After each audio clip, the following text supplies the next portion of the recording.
Tonight we read the 30th letter from Dear Uncle Screwtape. It is the penultimate letter. So tomorrow night we'll hear the end of this collection from C.S. Lewis.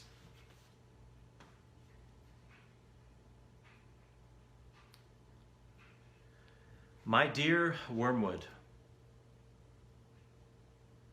I sometimes wonder whether you think you've been sent into the world for your own amusement.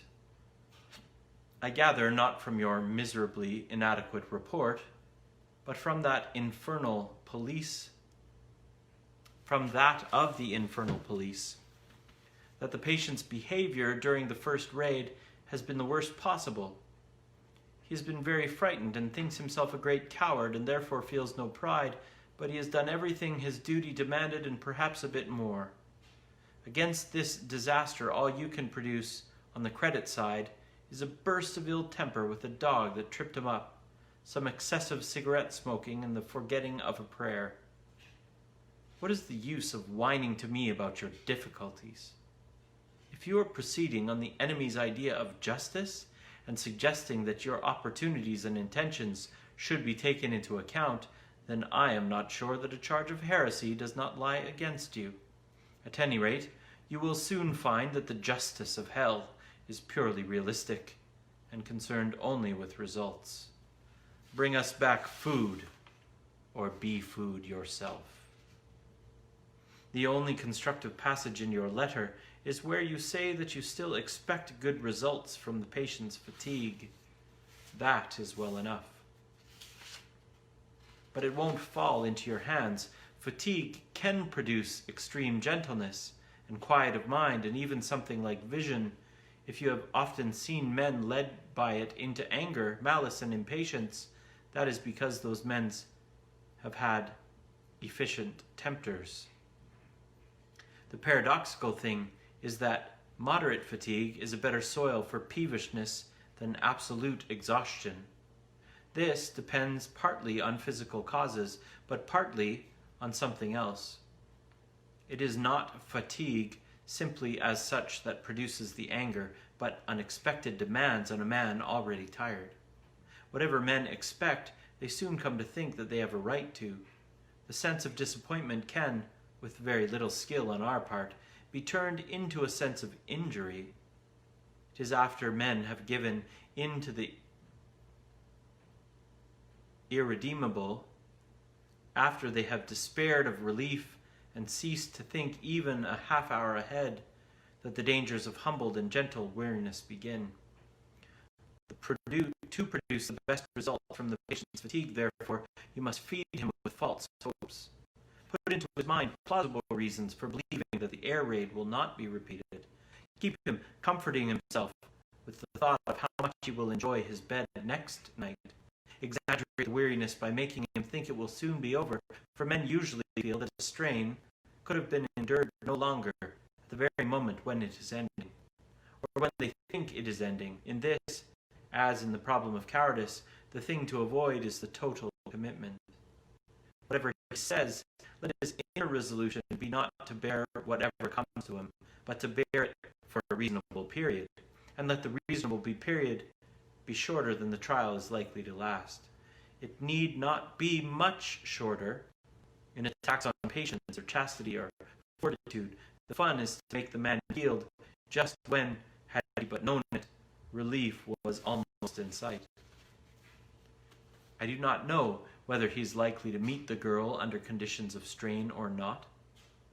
If he does, make full use of the fact that up to a certain point, fatigue makes women talk more and men talk less. Much secret resentment even between lovers can be raised from this. Probably, the scenes he is now witnessing will not provide material for an intellectual attack on his faith. Your previous failures have put that out of our power. But there is a sort of attack on the emotions which can still be tried. It turns on making him feel. When first he sees human remains plastered on a wall, feel that this is what the world is really like, and that all his religion has been a fantasy. You will notice that we have got them completely fogged about the meaning of the word real. They tell each other of some great spiritual experience.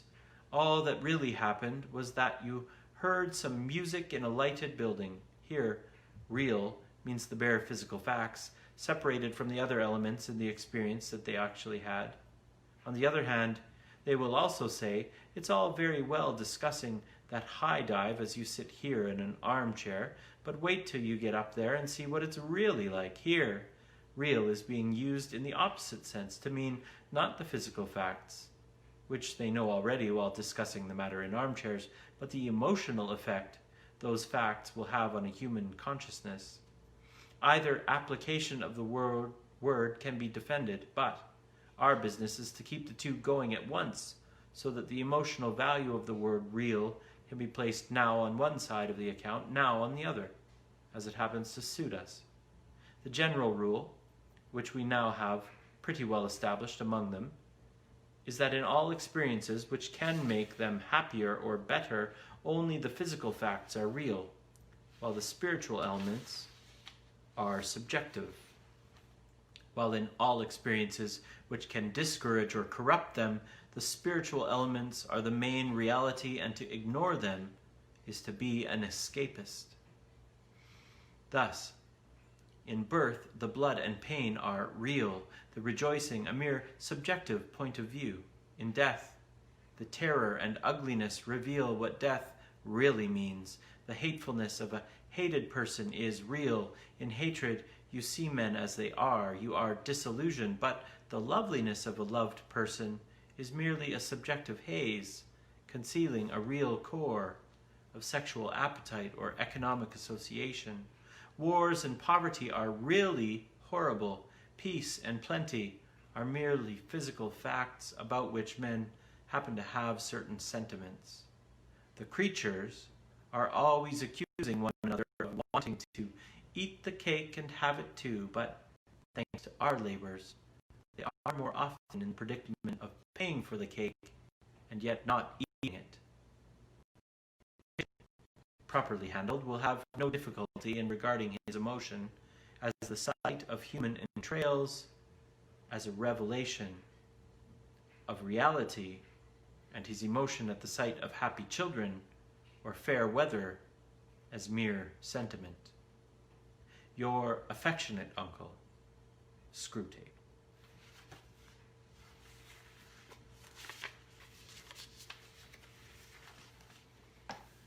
Good night, friends.